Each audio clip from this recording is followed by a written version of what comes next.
Hey Zen fam, right, let's make sure that all the things are working. So I'm just trying to find myself on the stream.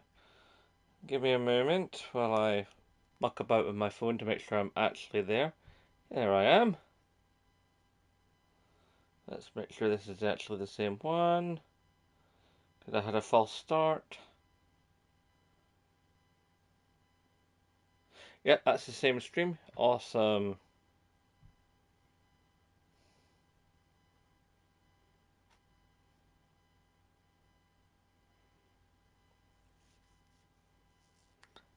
Hey, C-Twitch, you were quick in, bro. I'll give you that. Or sister, to be honest, I don't know your gender. I apologize if I have misgendered you. I think we'll probably let a couple of people worm the way in, but if there's anything you want to say before I get going, then take your chance, have your shot, go for it, see Twitch. Or we could have a wee discussion. Oh, Mick Twitch, it says here on the screen. That means there's two of you. I am well, thank you very much for asking. Actually feeling quite good. I got the day off work. I've got today and tomorrow. Yes. Unfortunately, that does mean I've got to do stuff around the house. Yeah. It's sort of like I'm either working at work or I'm working at home. Thanks, buds. Thanks for that. It's like EMC, EH. Oh, right. Okay. Cool. I like that. That's neat. Um, I tell you what, while we're waiting for a. Hey, there we go. While we're waiting for some people to turn up so we can have a real proper get together, how about we discuss a little something that has been in the news today? Yes, well, turns out that Phil Spencer is in major damage control mode because, as I'm sure a good number of you are aware out there in the Zen fam, that Microsoft had a big leak yesterday where it looks like they were trying to have plans to buy Nintendo and release a system refresh to the Xbox Series X. Wait, hey, where apparently they were going to go completely digital and have a system come out which would then be like a cloud hybrid system where it'd be downloads in cloud but no disk. And no thanks. No thanks at all. And it does make one wonder if, like, Xbox is just a big pack of liars. I'm doing well, Bob. Thank you. Um, because, there will hold this talk of, oh, we're not trying to buy the entire industry. That would be crazy talk. If you're trying to buy Nintendo, you're probably trying to buy the whole entire industry. And then to wrap it all together today is sort of like there's this whole thing of, yeah, like Nintendo would agree to. Very, very true. Yeah, they kind of do. It's sort of like going, oh no, and if we don't sell enough Game Pass, we're going to drop out of gaming. It's like, but you've bought most of gaming, Microsoft. You know, you've gone and bought Blizzard. You've gone and bought Activision. You've gone and bought Bethesda. And this is just how the background goes when I've got my green screen going. If I was to make this a full proper video, since I'm in Share Factory Studio, what's over here would get merged into what's here, and then what you see over there would become back here. So you're kind of getting to see a little bit of how the sausage is made. I would normally make this as a stream where the two would be collected together afterwards, but I intend to go for 2 hours. Hey, you four, nice to see you. But in order to do that, then the stream would have to be under an hour. And I intend to talk for a good couple of hours. Because I want to hang out with you guys and celebrate 1,000 of you lot out there being awesome. Uh, yeah, sorry, where was I? Yeah, so them going like, yeah, when we go, we're not sure if we're going to sell enough Game Pass. And if we don't sell enough Game Pass, we're going to drop it at gaming. So let me get this straight. You're going to spend literally nearly $80 billion buying one of the biggest gaming concerns on the planet. You had plans to try and buy Nintendo. Back in the day when you first got going, you tried to buy Sega. Your whole plan from day one has to be your whole plan from day one is being basically, how do we buy Sega? How do we buy everything? Because you wanted to own everything. Tim Cook himself, no, not Tim Cook, or was it Steve Jobs? Steve Jobs and Tim Cook, one of the big guys at Apple, I think it was Steve Jobs, said that Microsoft has no taste. Yeah, it's interesting that a company with no taste and this want to. Thank you, I thought it was. I did play Borderlands 2 and I loved it. I actually liked it more than Borderlands 3, but Borderlands 3 is still fun. I'm getting through it quite nicely. I think I should be finishing up in the next couple of weeks, depending on progress and how much I actually get to play. Um, oh, Borderlands is class. I like Buck. Oh, Brick. Oh, yeah. God, I've not played Borderlands 1 in so long. That was back on PS3. Woo! There's a time ago. Thank you, T-Dog. That's why T-Dog is awesome, and that's why T-Dog is a mod. So, don't cross T-Dog, because he'll cross you out. Right, there seems to be a good number of yous in here, judging by all the various icons I can see in the chat on my phone.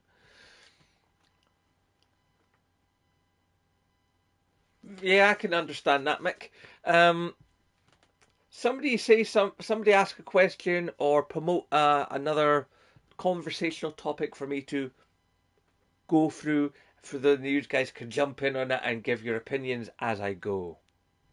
I'll continue to try and flesh out more of this Microsoft situation. I think the funniest thing, though, what's my next game going to be? I'm guessing. Next game I'm going to buy. Sorry, I only get the comments on the top of the screen shortened down. If I want to read the full comment, I've got to look down at my phone, which is here. The next game I'm going to buy, I would like to buy Assassin's Creed Mirage. I was just going over that PS3 Gaming Scotland. I'll circle back in a sec and give you the edited down views. Where was I? Oh, yeah, next game I'm going to buy. I really want to buy Assassin's Creed Mirage. Because I love the Assassin's Creed games and that looks like a lot of fun. And the video that was put out, I think it was earlier today, was actually talking about Assassin's Creed Mirage and how I believe there are aspects of that game that could very well be the future of AAA gaming going forward.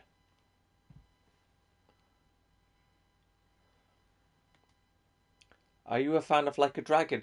I take it you mean the Yakuza games or Yakuza games. Um, I played a couple of Yakuzas, but it never really gelled with me. Um, they look really fun, and the gameplay is tight, and it's a great storyline, and the gameplay loop is compelling. I don't know, it just something about it just didn't click for me, which is a shame because they're really well made games and have an awesome following. And there's somebody said something about Assassin's Creed Origins. Yeah, have I played Assassin's Creed Origins? Wait, Origins. Which one's Origins again? Is that the Egypt one or is that the Greek one? I always get them mixed up. Um,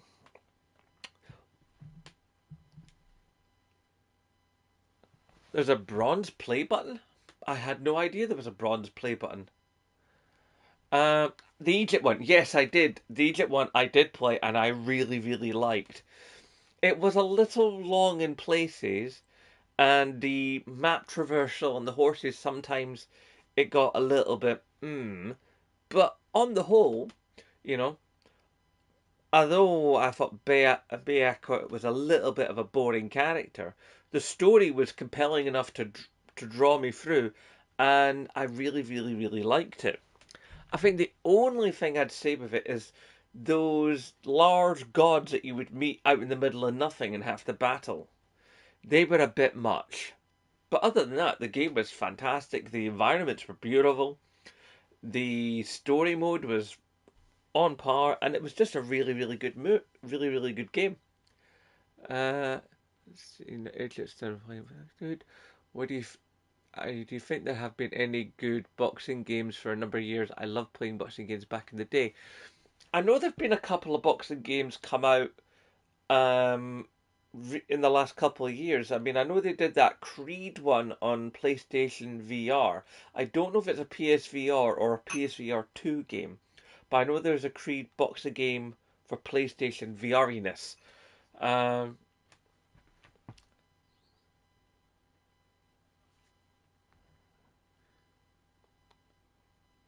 I can't see the rest of your comment there, unfortunately, Kenny. Um,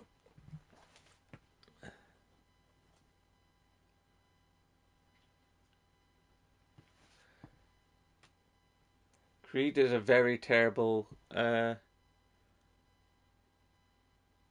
was very terrible cartoony. Oh, that's a shame. That's a real shame because I thought they really had something there. Undisputed is a new boxing game. I think it's in beta. Well, there you go. There's a boxing game coming at you. But yeah, boxing games do seem to have gotten a little bit left on the back burner in the last couple of years. Much like we don't really have that much in the way of extreme sports games. Yes, we had Tony Hawk 1 and 2 remastered, and we had Riders Republic. But I think as much as I enjoy Riders Republic and do come back to it every once in a while, I think Ubisoft have kind of not really hit the stride with Riders Republic that they could have done. For instance, I think there's far too much of the game is hidden behind paywalls. I mean, just release all the different vehicles. Let us earn the vehicles instead of buying the vehicles. Because there's lots and lots of ways. I've never actually played a wrestling game, funnily enough, to know whether or not I'd be a fan. Um, Maybe if one plops up on PlayStation Plus one of these days, I'll have a crack at it and see what I think. But as it goes, I've never actually played a wrestling game. um, where was I? Dang it! I keep losing my place here, man. Right. Anyway, somebody was saying something before. I seldom buy DLC. Yeah, I can understand that because a lot of companies make DLC for games, and then they find that not so many people play the DLC. Like you'll often notice, you don't get a lot of wikis for DLC packs to games. You get wikis for the main game, but when it comes to DLCs, you generally have to go looking for creators on YouTube who have stuck up a guide to the expansion, unless it's an expansion that's a big expansion and was touted as being so before the game was released, like Watch Dogs. A lot of the Watch Dogs games have had heavily touted road mapped DLC packs that come out post release, but they were part of the actual selling point. And it's like, and 6 months later after release, we're putting out this, and then this, then this, then this. Then there's an idea as to why that is, and of course, in some cases, when you get things like Battlefield or Call of Duty, they'll release map packs and stuff, and that technically is a DLC. In fact, DLCs are more or less what's woven into what we now have as season passes. So season passes and DLCs are kind of one and the same in a lot of particular ways. So it kind of is and it kind of isn't. Final Fantasy. It does look like it's going to be a very well put together product. I myself have never really been a Final Fantasy guy. I've only ever played one Final Fantasy, and it was my friend Sean, and it was on the original PlayStation way back in like 96, 97. I played on that puppy, and he was like showing me it, and I could see he was having fun, but turn-based fighting. Nah, I want to be in there. I want to be doing it.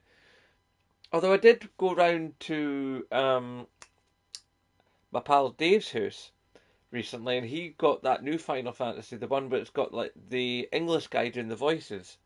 Oh, it's Clive, I think he's called, and that looked alright. But I think the one thing with Final Fantasy that kind of puts me off is the menus on top of menus on top of menus on top of menus with some menus at the side and some menus for the menus. It's like it's just there's too much lore and there's too much to have to learn to get into the game. To be honest, I've been using it for so long, and I took it from the website I took it from. I've actually forgotten. Um, but it's all the music I ever use on the channel is all copyright free music. Best thing to do is run the intro past like what do they call it? Oh, it used to be this service and it still exists, but I forget the name of it. But I think it's built into Google as well, where if you get it to listen to what your music in the background, it can identify what the piece of music is called. But I forget the name of the app and the program. That's going to annoy me now. Let's see. Wanna see Son of the Forest out for PS4, PS5, sorry. Son of the Forest. I don't think I know that game, dude. Um, what's oh that's it, that one. What games aren't turn-based like Batman, Assassin's Creed Combat? Well, it depends what you term as turn-based combat. If you're in a fight and you got your guys going, and there's a bar above them, and you go dee dee dee dee dee dee, and they go do this thing with this thing with this thing with this thing, and then they just go step in and go bam, and then they step back, and then the character on this side, it's just like numbers fall, and they're like they stood there just giving it their standing animation, and numbers fall and effects hit them, and then they step forward. Sorry, then the computer goes like dee dee dee dee dee dee dee dee dee, and then it go and it go fam, and then your character goes blah, and numbers fall. That's the kind of play that I've never really been into. It doesn't feel like I'm part of it. It doesn't feel that I'm really in the game. I'm just directing it. I'm not playing it. That's how it feels to me. I think that's how a lot of people who don't get into Final Fantasy feel about Final Fantasy. They don't feel like they're playing a game, they feel like they're directing a game. And I'd rather be in it. Like here behind me with Borderlands. Everything's happening second by second, moment by moment. I'm turning around, I'm firing, I'm chucking grenades, I'm jumping. It's not like I'm going, right, I'm going to jump, and then I'm going to press a grenade, and then I'm going to do that. Go. And then it does those items in sequence. Games are mad long, to be fair. This is true. This is very true. I'm assuming you're probably talking about the video I launched earlier today about how some games are just so impossibly long that those of us out here in the real world who have jobs and families and responsibilities, it's hard to squeeze all that in and have a life. When I was like 20 odd, and I had my original PlayStation and I was just playing away, doing what I would do. One, games are not that long anyway. I mean, even like the longest games you probably got back on the original PlayStation were Final Fantasy VII and I forget the name of it, but it was a Star Wars game. And I kid you not, Zenfam, for some of you younger ones out there, it came on 3 discs, and you had to disc swap. And if you went back to earlier chapters, you had to disc swap back.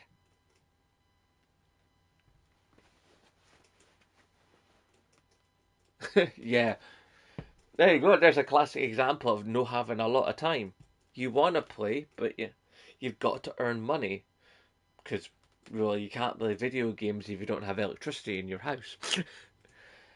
Do you ever try? Have you ever tried PC gaming, or do you only play on consoles? I've had some PC gaming way back in the 90s. Playing on like in places that used to house PCs, and you'd play on them. I played some Doom, I played Quake, I played the SimCity 2000, a couple other things I can't mind off the top of my head. And the main thing that got me with playing on PC is it's the keyboard mouse thing. I can't wrap my brain around it. I like a controller in my hands. I like the immediacy of it. It just fits better in my brain. Much as like I prefer the PlayStation controller over an Xbox controller, even though the Xbox controller is a lovely made bit of kit, and you can tell it's made by it's made for gamers to game on. It's like it's no slouch, but it's that offset sticks. I like symmetrical sticks. That's just where my brain goes, and I feel when you're gaming, you've got to be comfortable. You've got to be able to not have any barriers in your brain between you and the game. And that's where the fun comes, is like when you're able to immerse yourself fully in the experience. And if you're continually thinking, this thing's like this and I've got to play around it, that takes some of the immersion away. And if somebody said something on that hustle for the little ones Christmas, one main for Nintendo Switch. I might suggest actually holding off on getting a Switch. Or if you are going to get a Switch, get a second-hand Switch. It is, I agree. And if it falls over, that's it. It's going to roll. And oh, jeez. Yeah, I'd hold off getting a Switch, or at least if you are going to get a Switch, get a second-hand Switch, because rumors are rife that the next generation of Switch is just around the corner. I mean, and when you remember that the Switch itself, the guts of it, are based on the Nvidia Shield. The Nvidia Shield. So it's just not that much of a system, especially now, and that it came out halfway through the eighth generation, and it does actually. It kind of looks like a big Alexa. um, but the Switch is a really superly underpowered system, and it's really showing its age.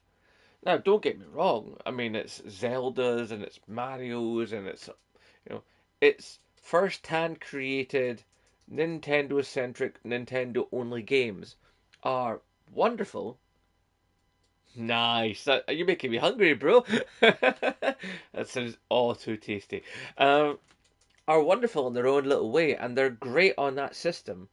But there has been shown to be chugging, even for Nintendo-made games on the Nintendo system.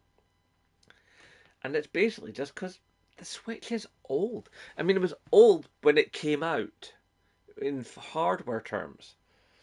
And when you consider that, like, you can't do voice chat on a Switch, there, there's just lots of things that it just doesn't quite work with it. Ah, young love.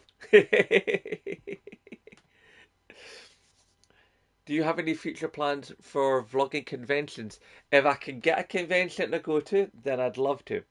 What I'm actually kind of hoping to do is get up a bit of money so that not for this coming one because it's just not possible financially at the moment. But the next EGX, I definitely want to go to, and I definitely want to write to them and see about getting a press pass. In fact, channels smaller than me who I'm friendly with have been press passed to go to EGX, so I reckon I can get away with it. Ah, you can't go wrong with a good Indian. There used to be an Indian that I would frequent, and my friends who used to live in Ox Gangs, and they used to do a lamb curry calzone. Oh, it was good. I mean, it was really good. And something about lamb and curry and calzone, it was just this magical combination. Anime Gaming Con you went to looked good. It was actually a lot of fun. And that a couple of the organisers did tell me that there was going to be more gaming stuff next year. They were intending to make it bigger, and they're hoping to take another floor of the hotel. Now, Mike Gala Gaming came in. Where is he? Sorry. Just so you're live, thought I'd stop by to say congratulations on hitting 1K sub. Well, thank you, Mike. For those of you who are not aware, Mike Gala Gaming there, he is an American YouTuber, and he's also a fellow um, YouTuber of the Month alum. I can't remember whether or not he won. I think he did. So he'll be, you know, he is a good YouTuber. He makes good content. Canadian, sorry, my bad, brother. Completely my bad. I apologise unreservedly. I completely feel that because I'm Scottish, and if someone tries to call me English, that's just like the worst. So I do apologise. Uh, but yeah, dude makes awesome content. Give him a look when you get half a chance.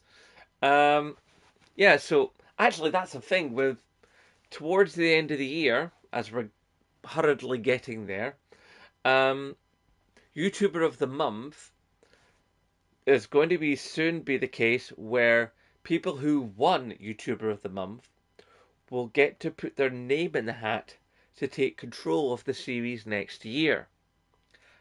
I intend to put my name in said hat. And part of my pitch for hosting next year is because I've already done a lot of work. Exactly. In supporting other small YouTube channels with the aforementioned hashtag support Scottish YouTubers, which has long been my effort now for a better part of 2 years. Actually, I think it might be slightly over 2 years. Where I go out there on the internet and I go looking for Scottish gaming YouTubers under 1,000 subscribers to then spotlight them and show them to the world and get them a wee bit of exposure. And the reason I do this is because people have helped me in the past. People like Winged Gaming, people like Foxy Games UK, um, and other YouTubers here and there, like back in the day, Tobe Gaming, when he was a thing, have helped me by boosting my name and getting me out there. And even guys like the Nerdic Gods, they let me on their podcast, and I've been on a bunch of podcasts. And anybody that's had me on their podcast, it's always been an opportunity for me to spread the Zembloke name and hopefully have more people come towards me. What's the best way to reach out to somebody with a small gaming channel? Hang on, let me read that properly. What is the best way for someone to reach out to you with a smaller gaming channel? Best way to reach out? Either hit me up in the YouTube comments, because I actually read and respond to my comments. Members of the Zen fam will back this up. Anybody that's been with the channel a good long time will tell you I respond to comments. I don't just let people just go typey and boom. Oh, it's cool. That's nice to know. Or if you really want to, then DM me on Twitter. My DMs are open. I made sure of that. Grey Wolf, nice one, bro. Um, my DMs are open, but be knowing this, the DMs are just for that kind of thing.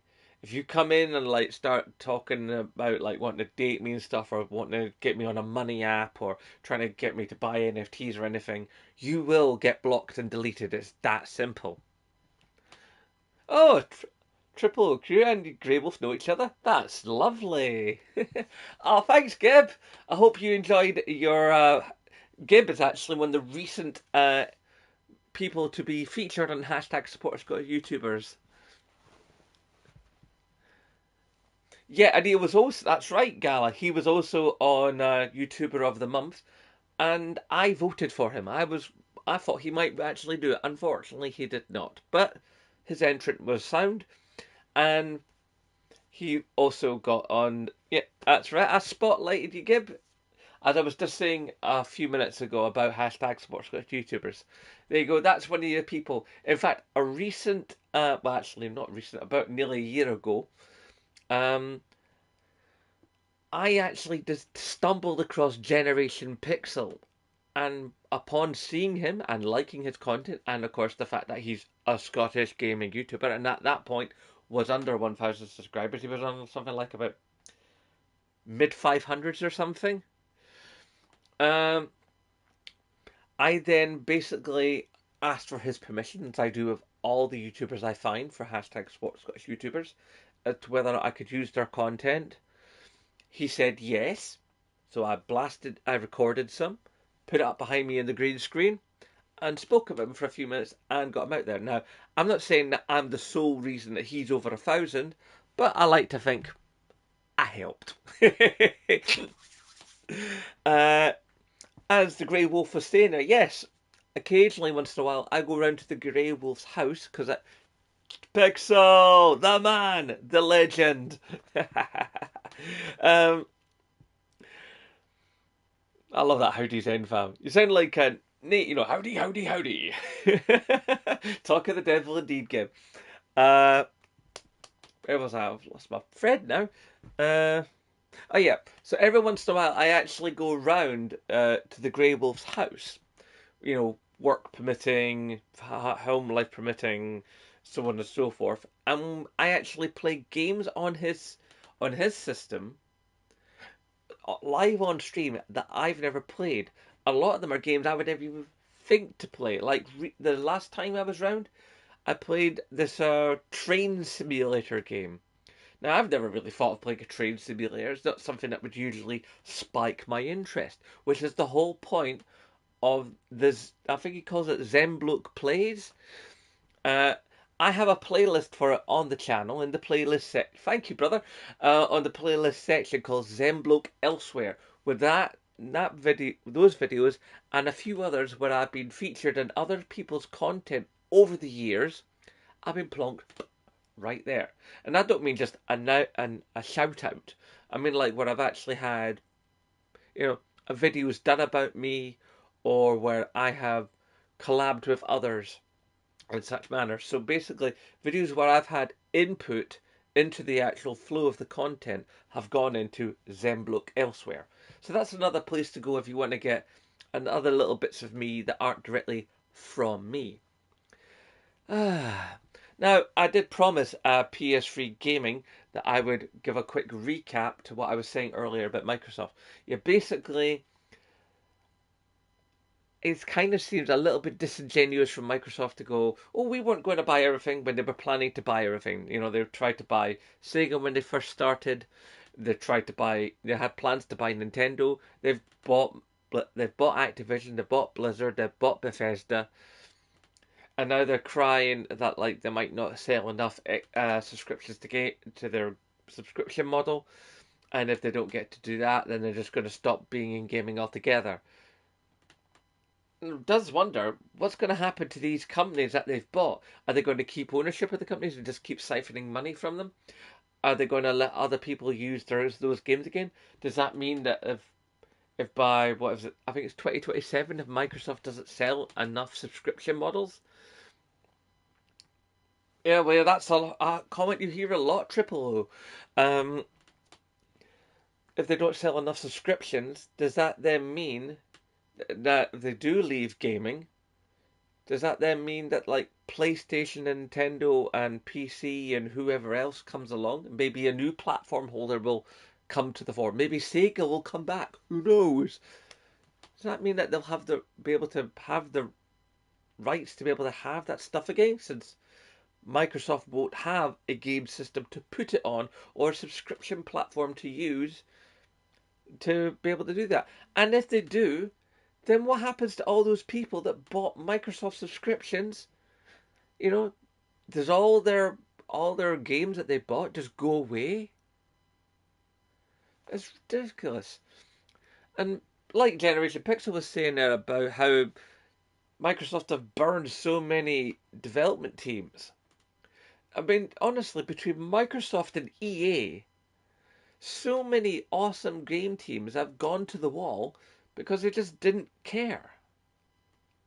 Have you tried out the console version of Rust?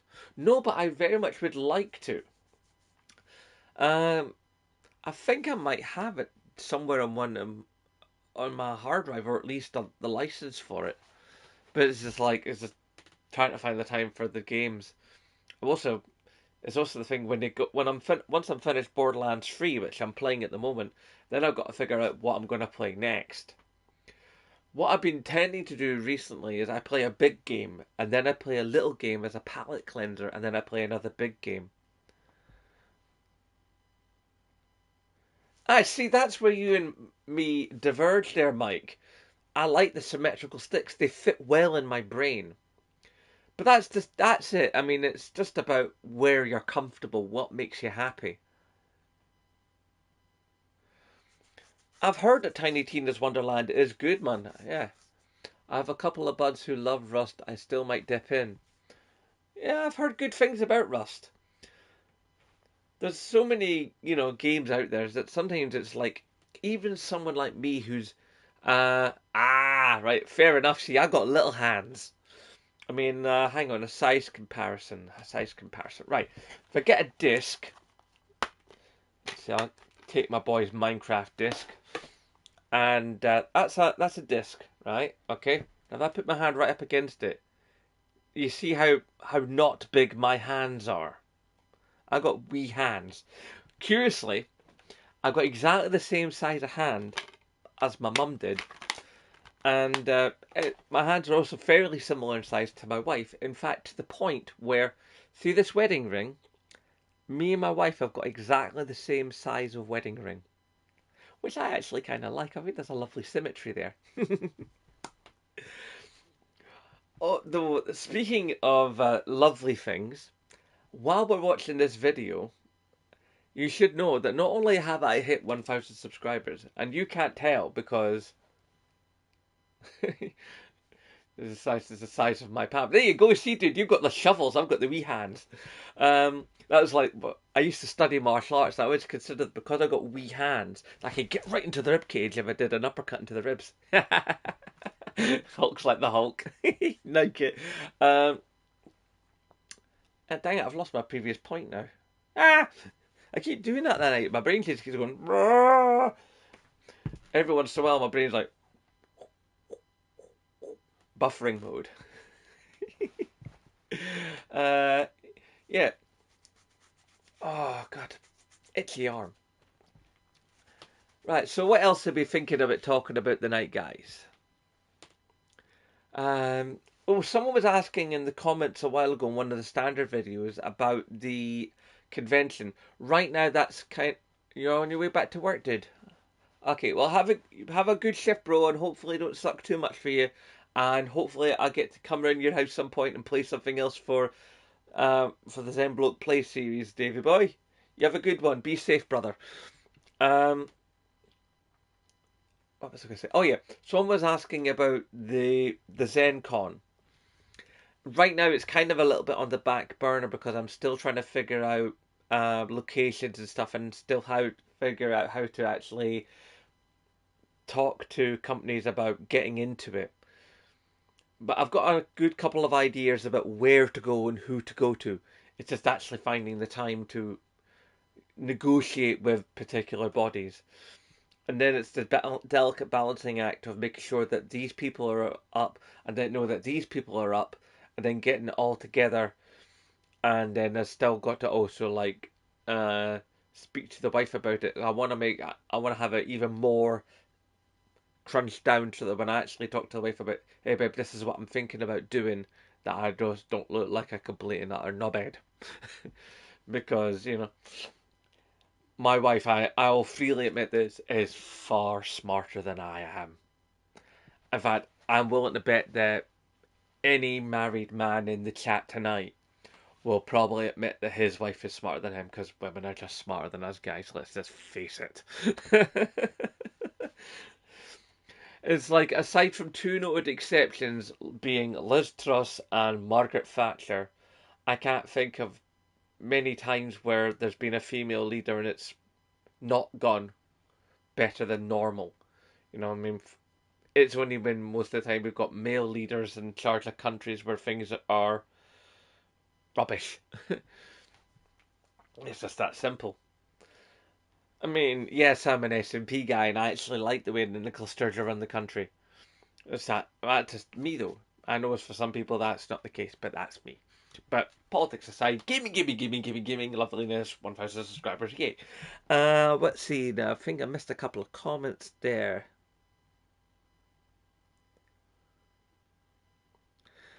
yeah, I'm still hoping to. Nice one, Pixel. Yeah, I think it's the case that like a lot of the time we marry up, don't we? uh, it's just obviously I bring something to the relationship. Oh god. Oh, you gotta have a laugh though, haven't you? Oh god. Actually, that's a thing in games, haven't isn't it? It's really hard to get a game that makes you laugh. It's a rarity that a game actually gives you a good chuckle. That might be a future episode, or video for me. I might have to do a bit more research on that about games that actually have comedic potential. Ah. See, this is the thing. My brain's always going content, content, content, content, content, content. There's actually I've got a couple of ideas for videos in the future that I want to do.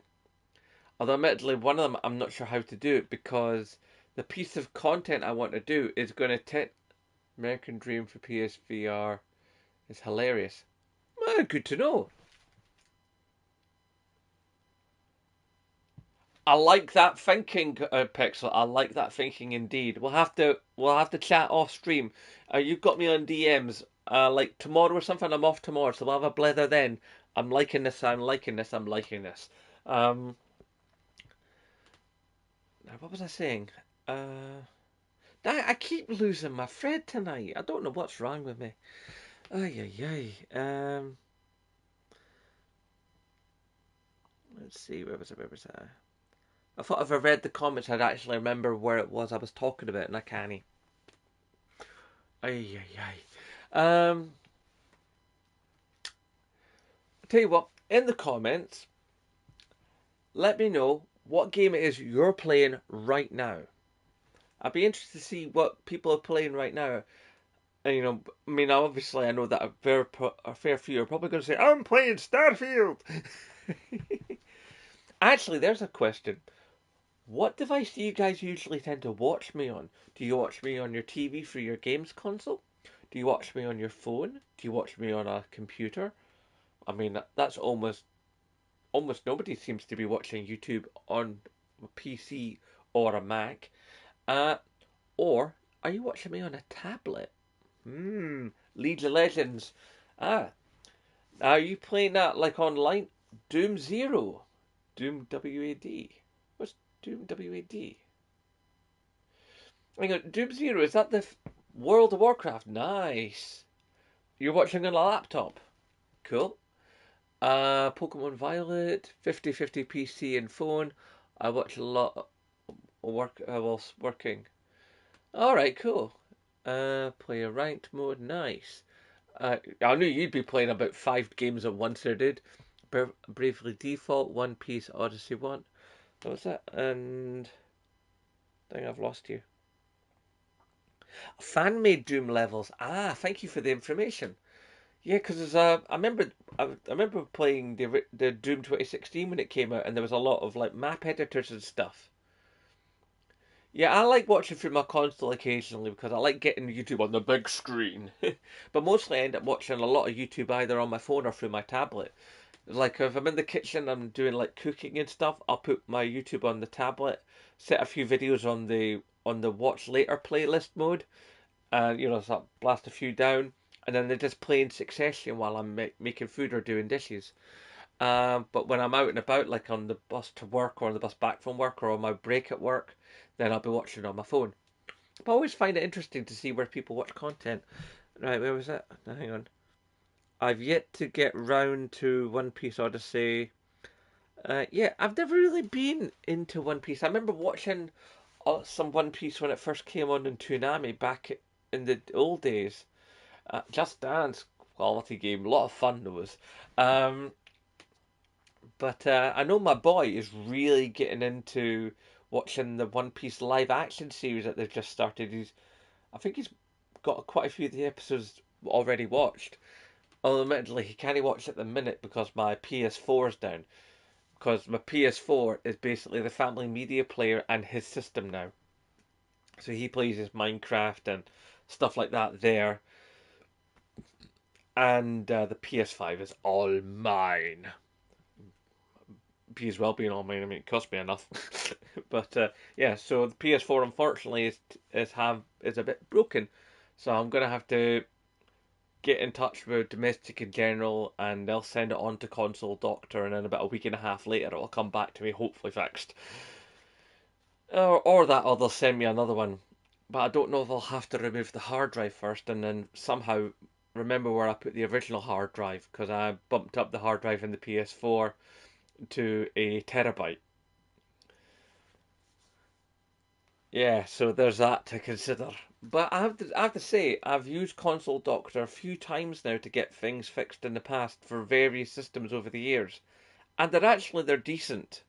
In fact, if you're watching Console Doctor and you want to do a little sort of a YouTube partnership, let's talk. God, the amount of companies over the last few years I have tried to interface with to do some sort of partnership deal. It's ridiculous. I have sent all these mad emails over the years. Have you have Overwatch on a go? Overwatch a go. Hang on. What? I'll have you gave right. I've never actually played Overwatch. I've never played any of the hero shooters. Mostly just because I know that I would get destroyed. Because with the hero shooters, you have to be there day one, and you have to learn everything really, really fast, and you have to apply a lot of time in a short amount of time to those games. You have to, as the saying goes, get good. And unless you have a lot of time free for gaming, then generally speaking, in my personal opinion, it's really hard to get involved in a hero shooter and just not get destroyed constantly. I mean, back in the day, I used to play lots and lots and lots of the Division, and I got pretty good at the Division, but it was fair to say that I didn't really play much in the Dark Zone because I just knew that I would get destroyed. But then also, that's just not how I like to play. I like to play cooperatively with people online. I mean, that's one of the reasons I enjoyed Mag so much back in the day. Was even though I was playing against other people, I was also playing with other people on the same team. So I'd be there as part of like Valor, and the other armies there from one of the other sets. It was like three armies. I forget the names of the other two, and that was kind of neat. So let's see. Hang on. So people have been asking some questions. What game am I looking forward to playing? Definitely looking forward to playing Mirage. Uh, Definitely looking forward. Oh, there's a few things, but I can't think of their names right now. That's annoying me. But yeah, there's definitely stuff my man, he loves Mag too. Love it. Yeah, there's lots of games that are definitely looking good on the list. I would still want to get a PSVR 2 at some point because there's some games on that are just magic. And I think VR is just awesome technology, and I love it dearly. I still have my PlayStation VR, but it's boxed and ready for selling. So if you want a PlayStation VR with the aim gun and a copy of Bravo Team, hit me up. We'll talk prices. And if you're Zen fam, and if you're Zen fam and you saw this, then I know that's where you are. I'll cut you a bit of a discount because you're awesome and you're Zen fam. Anybody else would have to pay more. Where was I? Let's see. What competitive games have you put the most time into? Ooh, that would easily be uh, the Division. I put more time into the Division than I did the Division 2, just because I had it for longer. And me and the Grey Wolf, we used to spend hours together in the Division, like finding the best way in maps and refining our loadouts and stuff, and really just getting into the minutiae of the game. And it was one of the things that's always gotten me in games where you play with other people is once you've learned the best ways to do stuff, and you try to get other people to do those best practices, and they actively don't, is so frustrating. Like for instance, Grand Theft Auto 4, right, had that limited online mode, which was actually a lot of fun. Now, admittedly, there was the roaming Destiny. Yeah, I remember played so much Destiny back when it first came out. So disappointed by that game after a few months. Um, but yeah, it's sort of like in Grand Theft Auto 4, you had the Noose mode, which was probably the crowning achievement of the Grand Theft Auto 4 online experience. Now, when it came to the Noose mission, right, it literally was just one mission. You had to get a Russian guy off a Learjet, away from the airport, and to another location in the city, a fair wee distance away, and keep him alive and lose the law. So I had it down in such a manner where I could actually do it by myself, and I could do it in about, depending on how the luck of the draw was and stuff. My best time was around about 8 minutes. I mean, this was quick, but that's because I'd played it and played it and played it, and I was trying to get my rank up and rank up and rank up. But the ranking up in Grand Theft Auto 4 online was ridiculously slow. It's fast at first, but it's once you start getting up and up and up in the levels, it really drags out. I mean, they really extended the leveling. Um, but the amount of times I would say to people, don't get out of the car here, drive up the other end of the airport, bring down the armored helicopter, park it just a little bit away, get the guy out of the car, get him bundled into the car, get up to the helicopter, bundle into the helicopter, everybody together, and go. And it's like, and the amount of times people would just like get in the car and park the car right at the plane, getting shot all the time, then take the Russian guy into the car, and before they'd even gotten halfway down the road away from the airport, they'd already lost all the rubber in the tires from the tires being shot out and all the rest of it. Because people just would not listen.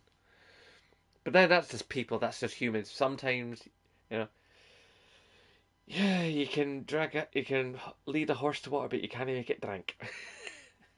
Speaking of drinks, I'm dry as a bone here. Uh,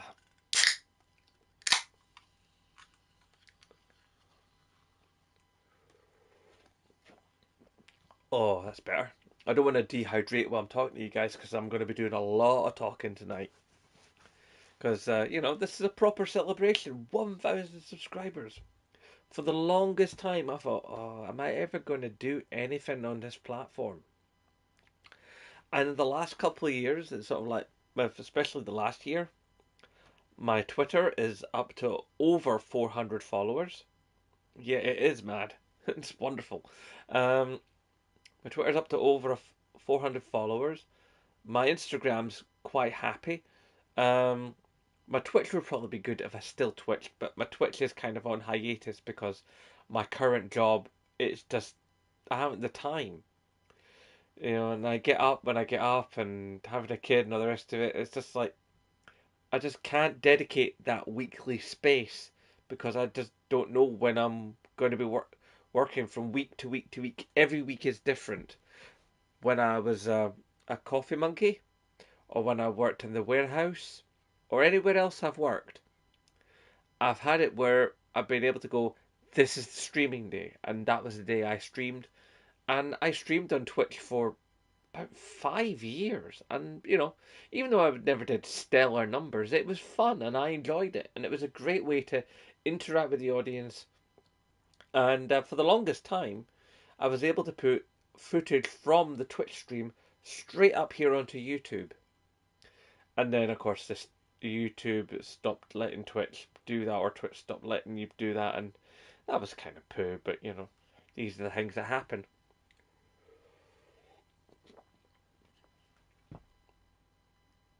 Yeah, because you don't want to wake up the whole house. At least now, though, we can turn off the beep on our PlayStations.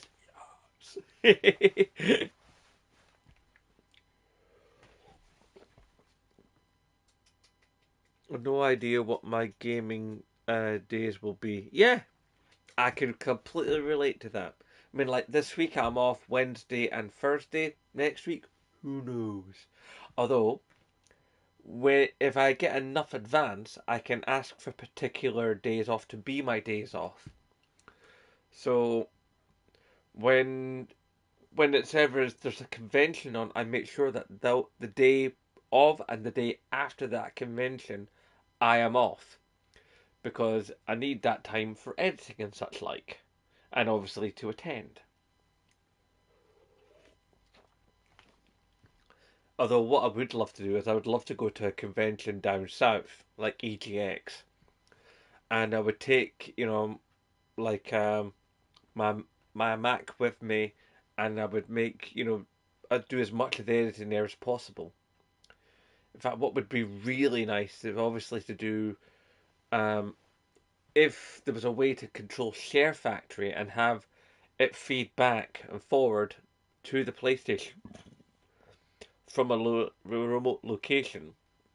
If I could take my green screen and stuff with me and do everything from the hotel room and still have it come through the PlayStation and then still launch it to the YouTube server in its unlisted format and then go onto the Mac and then fiddle with it from there and such as I do here, just all remotely, then that would be great. In fact, that would be the only reason that I would buy the PlayStation Portal would be to do such things. Although admittedly, that'd be a lot to of 200 quid to do for not very much functionality. What's that about National Express? You should look into National Express buses. The bus comes down from Edinburgh to Birmingham for cheap. Well, generally speaking, when I've gone to conventions like in Glasgow and stuff, I've gone with Megabus.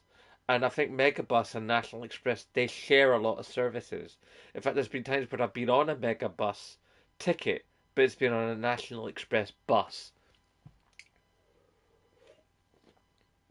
When it comes to inside the UK, as long as you're willing to go on a coach and not an aeroplane or a train, heaven forfend, it generally that's reasonably affordable. But the real killer of it is accommodation. That's where you really get hammered in prices. I mean, the one time I did go down south for something and I stayed overnight, Game paid for it. If you go back into the annals of the channel, I actually a few years ago now participated in an esports event put on by Game.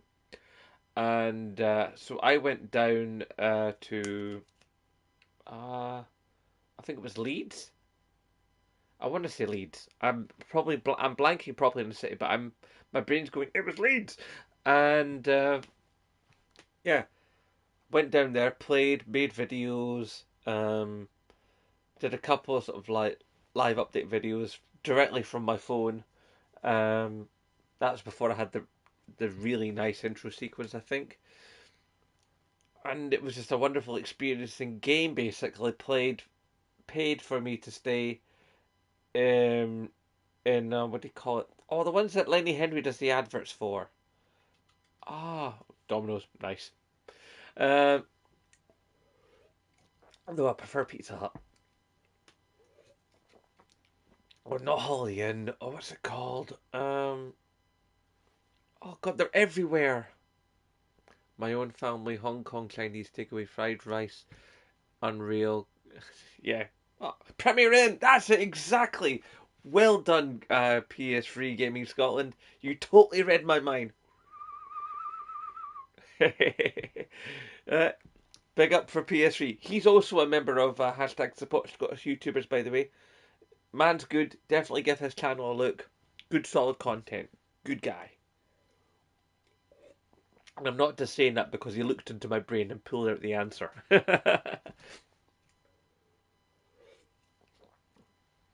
Oh.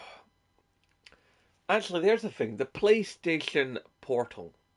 They've re- they've really got to do something about that because the all the all the bits are there, but they've just never seemed to put the bits together correctly.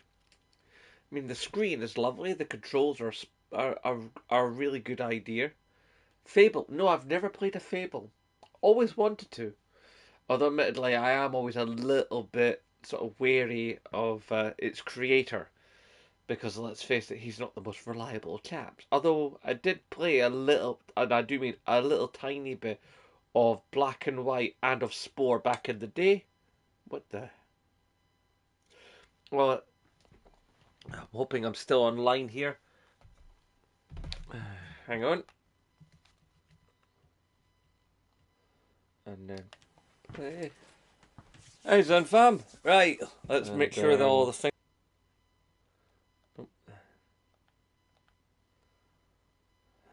Nope, nope, nope, nope, nope, nope, nope, nope, nope, nope.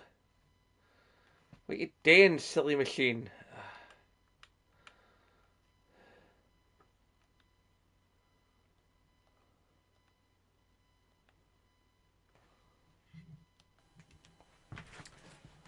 Hey, Zun fam. Come on, silly thing.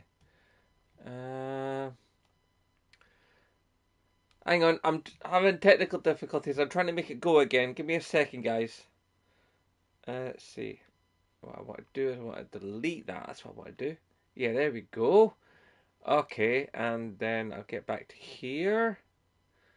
And we go that. And we do that. We do that. And there we go. See, this is all the joys of when you don't have a full, complete, and utter tasty, super tasty setup. You have to sort of gaffer tape everything together. See, because I don't have a fancy PC with like all the gubbins. I'm basically throwing this together from what little bits I've got. I mean, yes, I finally have a ring light and I have a proper green screen with a green screen frame, and I finally have, you know, a proper nice Blue Yeti. But I mean, the Blue Yeti second hand that was given to me by one of my friends, a good member of the Zen fam, a lovely, lovely chap, and thank you, Martin. You are awesome, if indeed you are watching. But there's still bits and pieces need, and one of these days I'm going to have to figure out how to like move more of my setup and more of my editing to a position that isn't so reliant on a not very easy to move around games console that costs a stupid amount of money. And I definitely don't want to move it around because I don't want it to get broken. Although, admittedly, my Mac, I do have a MacBook, but it's a Mac 10, it's second hand, and it's actually now complaining about how it wants to do updates for Google, and it can't because it's not able to do those updates because it can't handle them.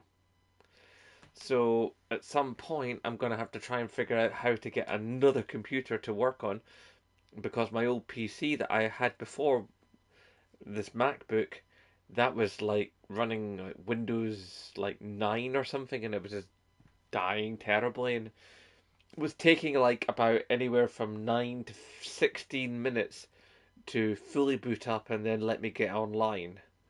Which, if you imagine when I was making videos and, you know, relying on the computer to do the annotations and the thumbnails and all the rest of it, a large part of my process was just waiting on that computer to get ready so I could do stuff upon it, which was far from ideal. In fact, I wish I could do more here from the PlayStation, but there's only so much I could do. Some decent PCs on Facebook Marketplace, as long as RAM and graphics card is as good as you. What? Hang on.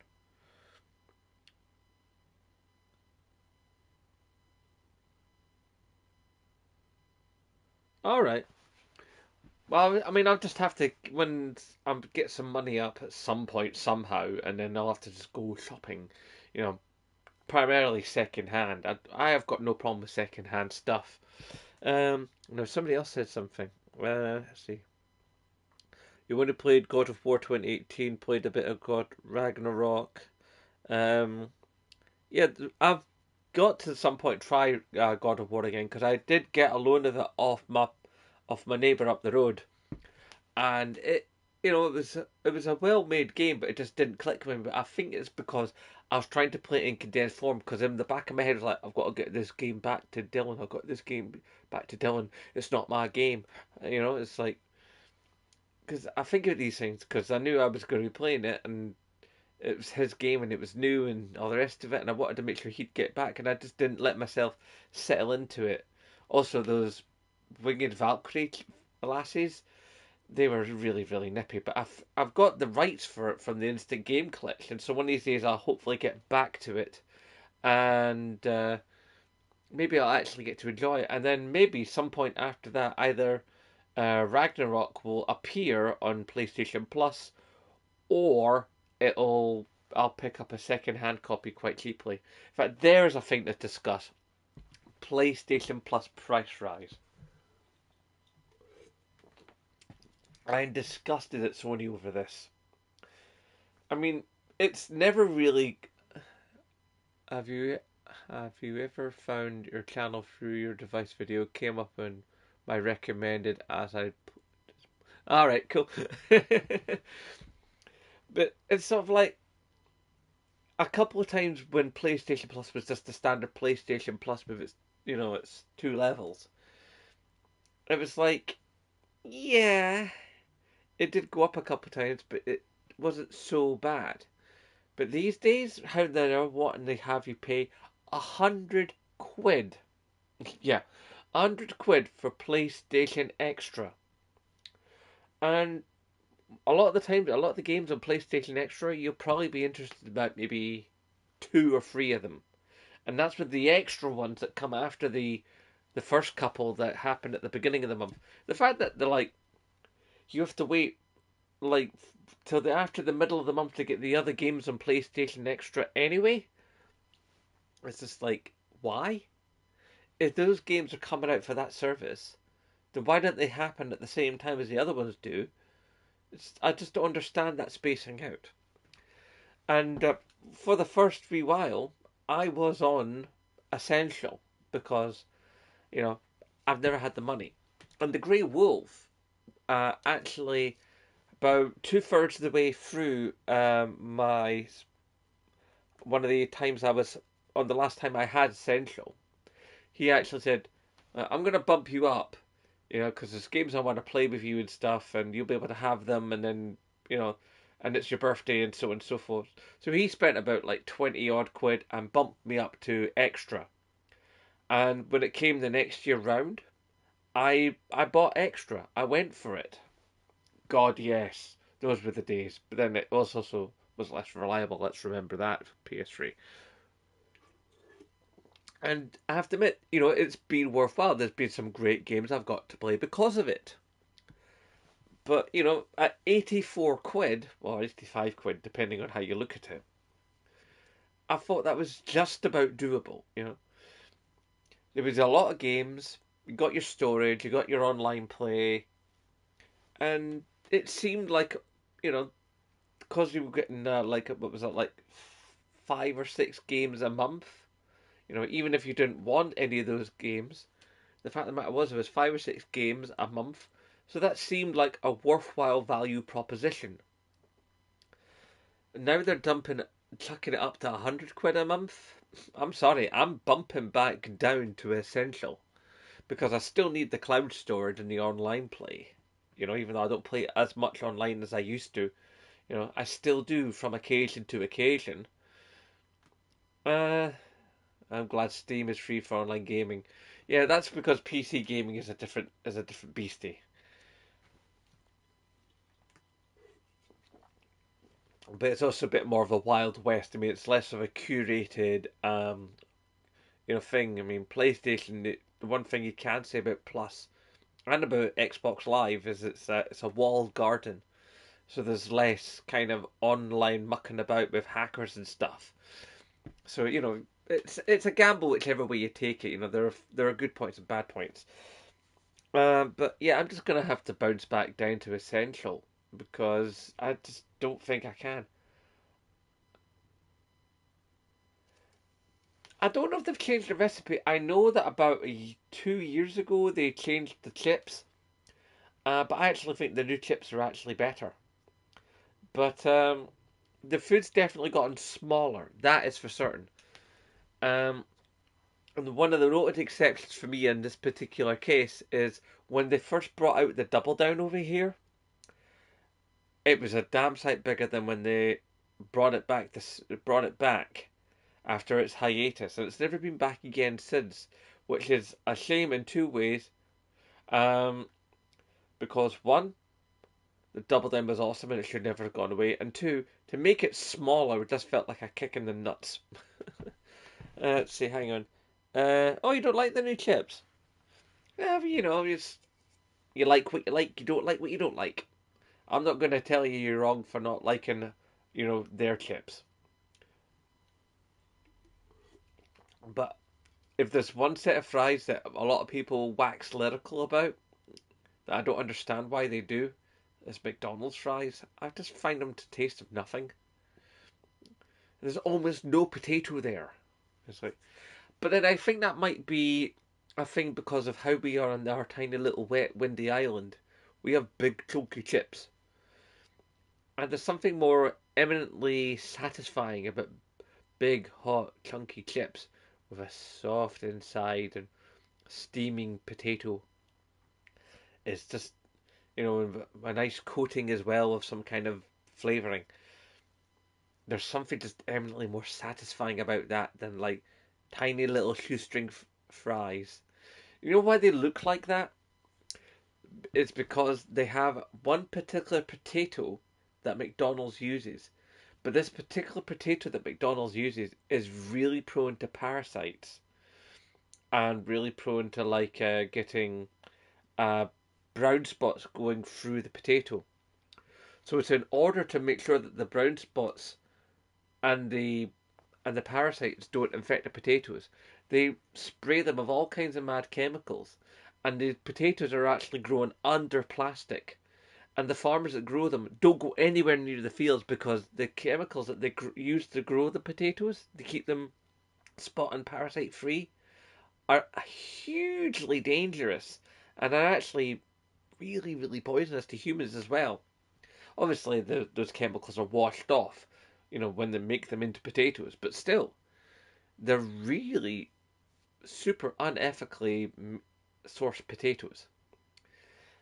And they're just and the only reason they use them is because they're really long, thin potatoes that make these long, thin fries that give you this bouquet of fries that sit in that red box. See, the red box with the yellow fries and the yellow logo, and it's meant to be all very aesthetically pleasing.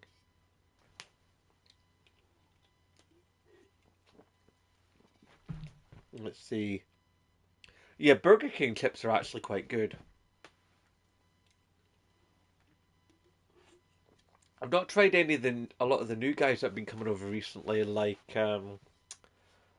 Peri House and Jollibees. I have been into the Taco Bell up the West End.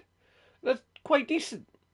The young lads that served me there, they were awesome, and the music was good too, because it was like a couple of young like metalhead guys who were like running the store. So there was like new metal and metal being played in the shop while I'm munching down on my burrito, and I was like, back in the net.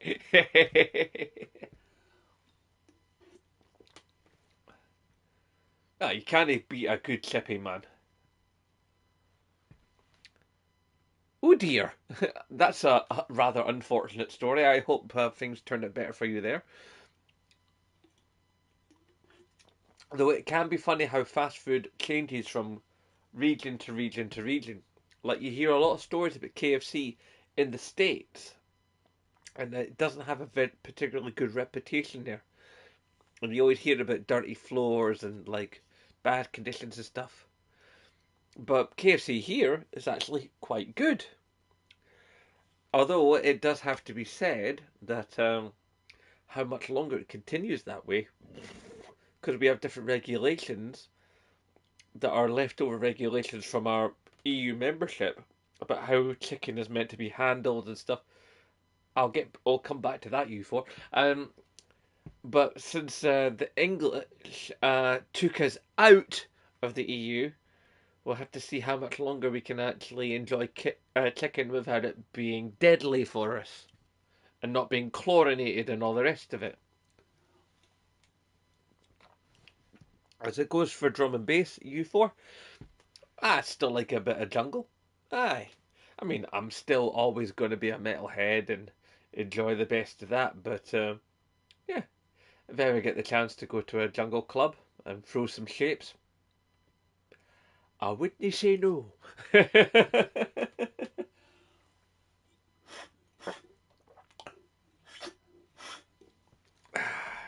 Every last drop. That's one thing that's annoying me at the minute. Is I like my Pepsi Max, and I really really liked Pepsi Max Raspberry. One problem with that, Pepsi in their infinite wisdom have now discontinued Pepsi Max Raspberry, and they've replaced it with Pepsi Max Mango.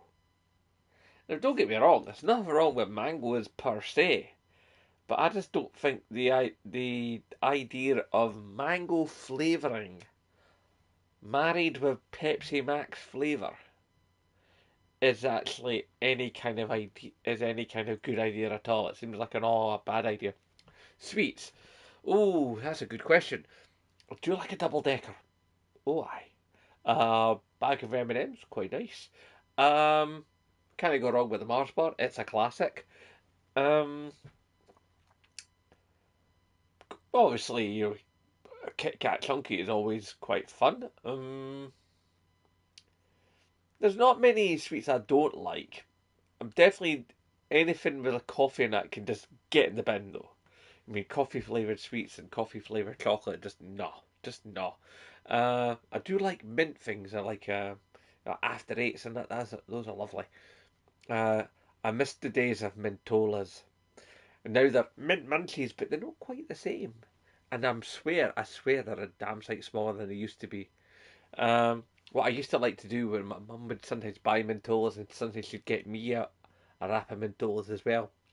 I used to love to like turn them upside down, bite the bottom thicker bit of chocolate off, two of them, and jam them together as one sort of a double Mentola and mash that. Oh, but you always had that decision to make because there was always an uneven amount. So did you eat the one singular one at the beginning, or did you eat the one singular one at the end? And for me, it was always eat the one at the beginning because then at least that meant you ended on a double. Thornton's caramel shortcake bites, nice. A Rocky. Oh God, I can't remember the last time I had a Rocky. Yeah. You know what I do miss though when it comes to confectionery? I miss king size bars. This whole duo arrangement, nah. Big space in the middle is but same size of packet. Allegedly, I mean, I think it's gotten smaller as well as all things have confectionery wise, and a lot of things in food. They're getting smaller and smaller and smaller. What's they call it? Shrinkflation, I think they call it. Gold. Mmm. Had one of them recently. Very nice. Um, yeah, you used to get this big long chocolate bar, quite to use a gold tooth gaming word, girthy. Don't know if you're watching Gold Tooth, but you are fun, dude, and I'm glad you're back. Um, maybe the maybe Gold Tooth will see this because perhaps the YouTube algorithm will listen out for Gold Tooth gaming and then go, you were mentioned in this video, and maybe Gold Tooth will watch, and if he sees this Gold Tooth, hello. um, yeah. So there are many, many awesome snacks out there. It's always though to find the good combinations of snacks. That's the killer. Yeah. For me, back in the day, when I used to like going up and smoke with my pals, I would go to the local shop and we'd pick up a 500 milliliter carton of Wiseman semi skim, packet of Knick Knacks, and a double decker. Failing that, a Mars bar. That just seemed like the perfect setup for the munchies. And there's different ways to play that. Um, Nowadays, I wouldn't. I'm with you know if you can't get knickknacks though, frazzles. Frazzles are always good, but really small bag. You always find yourself going into the as like in an Asda or whatever. You go to the crisps aisle and you see the giganta bag of like own brand frazzle like crisps, and they're like I don't know what they are now, but up until like everything went mad after Liz Truss destroyed the economy, um, they were about a quid a throat. They're probably like £1.50 now. But still, I mean, that's a lot of frazzles. When you consider that, like, a wee bag will cost, back a couple of years ago when you would still think about buying a wee bag of crisps like that, and not worrying so much about the cost, it probably costed like maybe, what, like 75, 80 pence? Probably like £1.20 now, thanks to, like, the whole mismanagement. Thank you, Tory government. Ugh. That's why everything costs so much. It's like, everything's just going up, up, up, up, up. And wages are staying that. But because wages are staying that, and everything's going up, effectively wages are going down. Because inflation's gone up as well. So everything costs more, but you're not getting any more for it. It's ridiculous.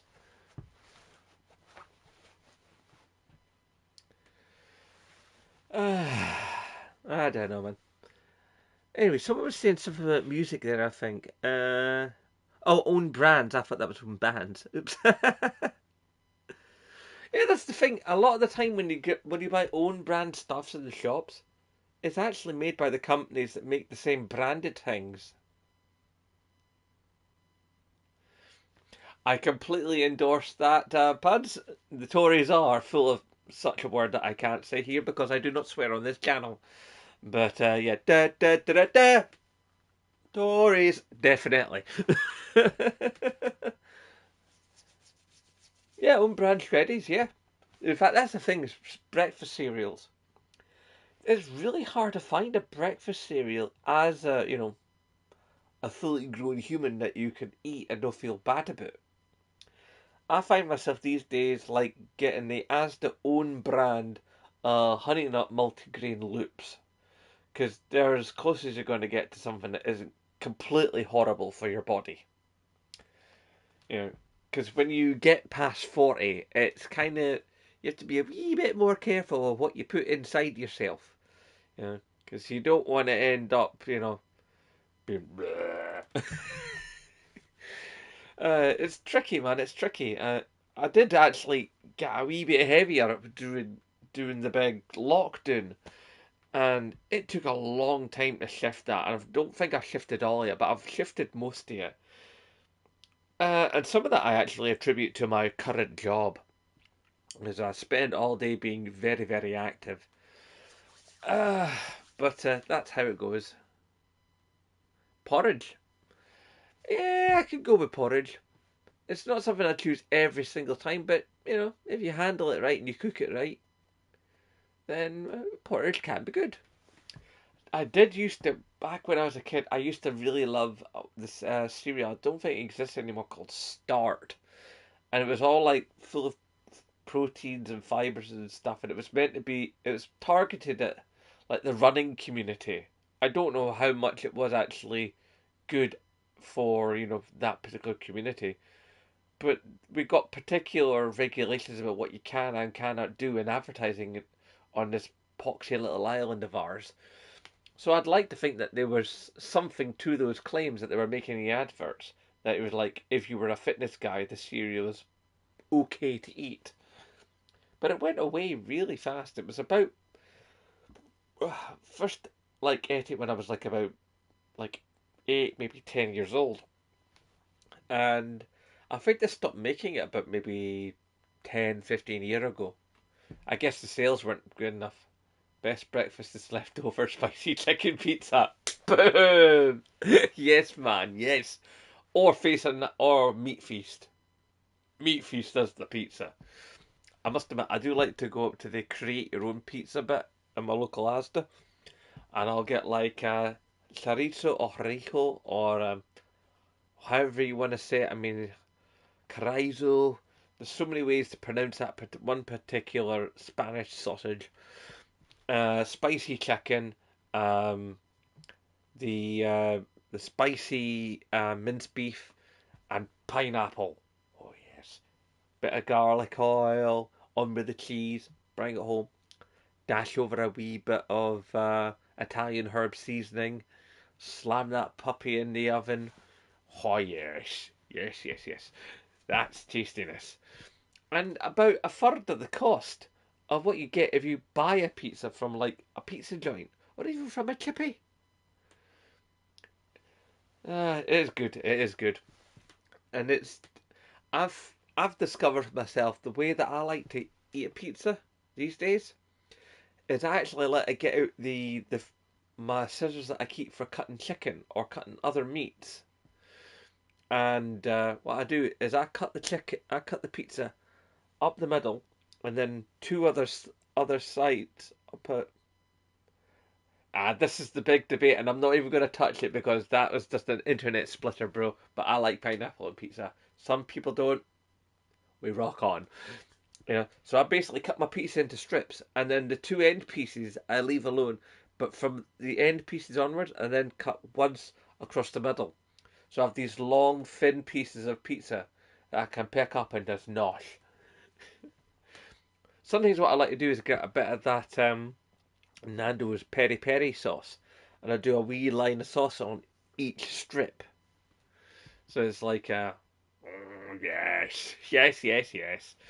And it's for me, it's the ultimate way to eat pizza in these strips instead of like, in the segments. You know, it's fine, but unless it's like a New York style pizza, then it's harder to fold that pizza and eat it that way. You can get away with that with a Pizza Hut pizza because they make it closer to a New York style. But yeah, in the strips, loads of toppings, noshy noshy, back of the net. Man. Wow, how did we turn this into a food podcast? Dear God. It gets crazy, doesn't it? It really does. You never, whenever you do a live stream, sometimes the conversation just takes weird turns. Hey, if that's how you four wants to go, man, that's how you four wants to go. The same with Pastry Scotland. If he wants to go that way, he goes that way. If I'm going to be here and I'm going to say that like I'm console agnostic and like Xbox is good, PlayStation is good, Nintendo is good, PC good, and mobile is good, then I'm going to say that like if you like pineapple on your pizza or you like anchovies on your pizza or you just like just having a plain margarita, then on ya go, fill your boots. Yeah, life is too short. Enjoy what you can while you can. Tomorrow you might get hit by a bus. So you may as well have your fun. Oh god, let's see. What else is big in gaming at the moment that we should discuss? Let's see. I've done Microsoft and their shenanigans. I've done PlayStation and their unjust rising of Plus. Uh, yeah, I stopped drinking Iron Brew years ago after they cut the sugar out of it. Back in the annals of the channel, there's actually a video where I discussed how Iron Brew was the best gaming drink and it was now forever ruined. And I have, since that time, since I ran out my supply of backed up Iron Brew, and I had a lot of bottles of it. Since I ran out that supply, I have never drunk Iron Brew since. Oh, well, I did try it, and it was not very good. And when they brought out the 1901, I actually drank it live on stream. I streamed it live on Twitch and on Instagram, and or was it Twitch? No, it was Instagram and it was Twitter, I think. Yeah, it was Instagram and Twitter. I drank it live to try it out. Yep, sugar tax has a big bag of horrible. Thank you, Puds. And yes, that's what I'm getting to about 1901. 1901, I drank it live on stream. It wasn't very good at all. In fact, I would actually say that at its best, it could maybe be like the Iceland version of Iron Brew. At its best, but no. It is the Iron Brew. It's not the Iron Brew I miss. It's not the Iron Brew that was good. Yeah. The Iron Brew Chews or Iron Brew Ice Cream is still better than the 1901. Because here's where it gets down to it with Iron Brew. The point of it was it had a lot of sugar in it. Yes, we knew that. We accepted that. There was even two petitions that came out around the time of the Iron Brew's dissolution, where it was said, we will pay extra, just keep the sugar in. We'll pay the sugar tax, keep the sugar in. We don't care, just keep it as it is. Iron Brew discarded that and went ahead and just made this new version and basically replaced it with aspartame.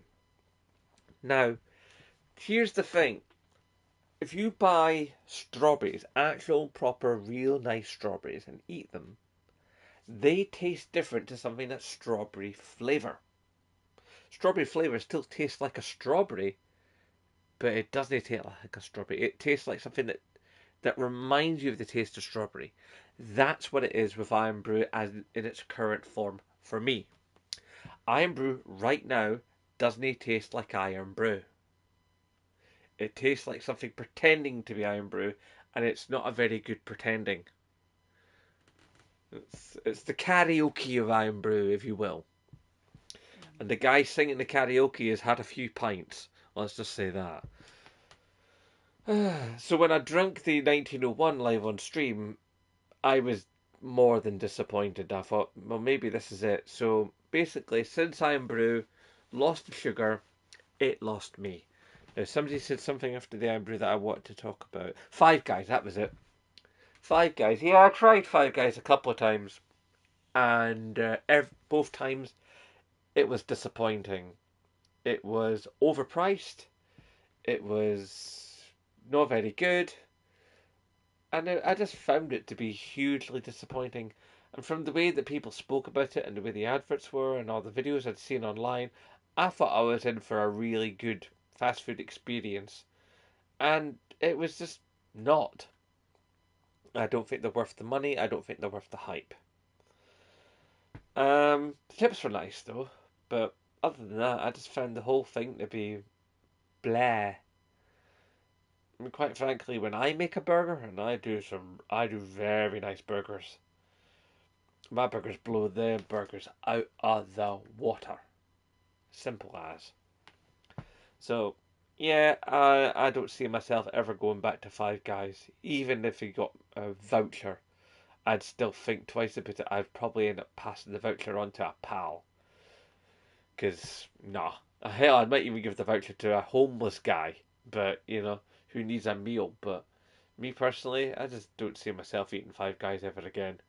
I just find their food is hugely disappointing. Burger IRL stream when I'm not a food channel, bro. Although you might think as well for this particular live stream. Yeah, I mean, I'm a human. I eat food. That's as far as it goes. But I'm not a food streamer. I'm not even doing a food YouTube channel or anything like that. Nah. Although on the subject of a second channel, a couple of years ago, I was playing with the idea of starting a second channel that was going to be a lip sync channel. Because I loved lip sync battle. And I thought that would be fun content. But then when I considered that I'd need space and all the rest of it, and getting round the content for because it's other people's works, and it's even though it would technically be transformative, I could see myself getting copyright claimed to hell and back. So yeah. Oh yeah, but I don't do TikTok, bro. I just can't. I just can't be doing TikTok. I just don't like the platform. Uh, and quite frankly, between this and, my Instagram and my Twitter and my Redbubble store and my Pinterest and all the rest of it, I've got enough social media to be getting on with. I'd have even less time for gaming. So yeah, TikTok, nah, that's just not happening. Um, Also, I don't really like the platform. It's that simple. But other people do, and that's groovy. Um, I know a lot of people want to see me reenact the dancing video from years ago.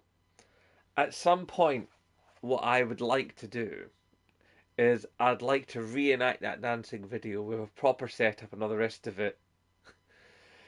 Yeah, yeah, but then again, without social media, I wouldn't be here doing this. So it's a toss up.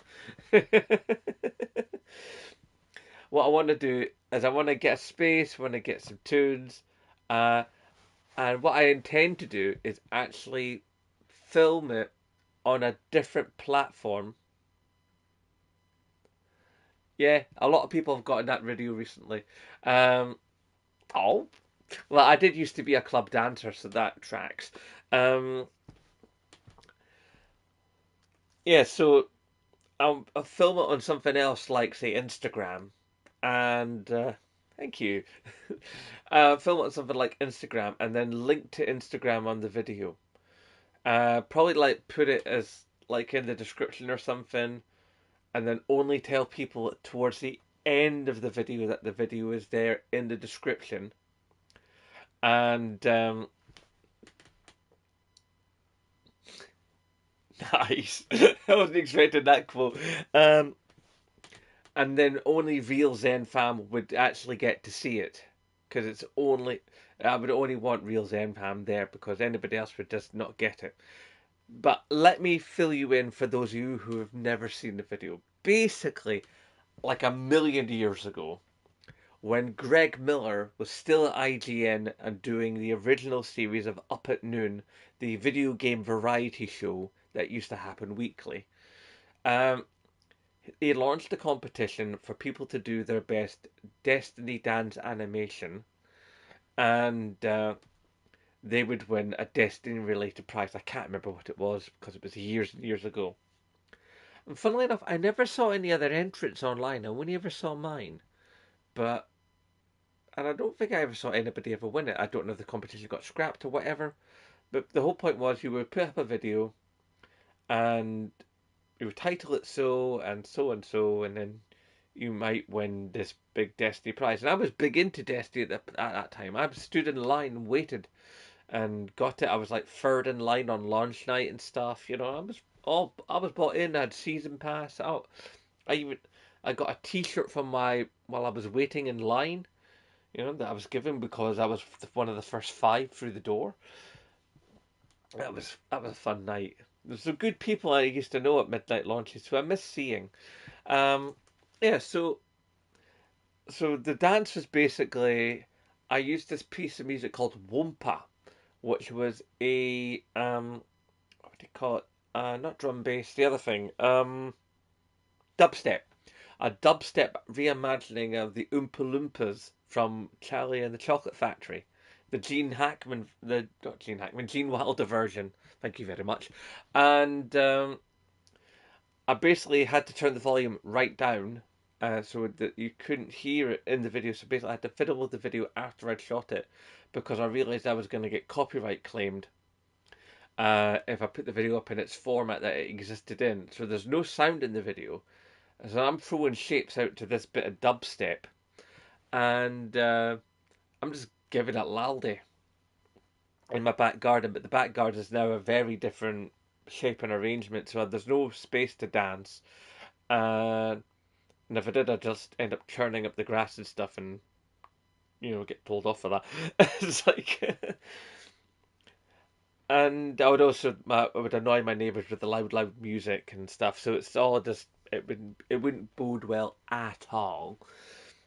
So until I can find a space and put it on a different platform so I don't get copyright claimed on YouTube and then not have to worry too much about YouTube going, oh, you took your users off platform, make sure that's not against TOS and stuff, sorry, terms of service. So there's a lot to consider before I redo that video and launch that video and also get limbered up and stuff because I don't really get to dance very much these days because I'm not clubbing anymore. I'm not doing martial arts anymore. Mostly just working and playing video games, working and playing video games, working and playing video games, and doing housework. So yeah. Have you played any Guitar Hero? Yes! I used to play Epicum as a Guitar Hero. Uh, Actually, if you're an Edinburgh person, if you go to NQ64 on Lothian Road, in the back room, they've got an actual arcade version of Guitar Hero. It's actually pretty good. DJ Hero, I did have a wee go of it once. It's an odd beastie. It's definitely when they started to push the franchise too far, but it was a good concept. There's somebody else said something there before. Guitar Hero.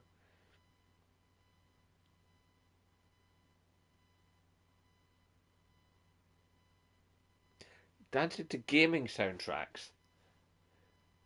Hmm. Now, one, what gaming soundtrack would I use? And two, how can I be sure that that gaming soundtrack song is copyright free? Because a lot of the stuff on dancing games is copyrighted music, which is one of the reasons why you never see it streamed, because of copyright claims.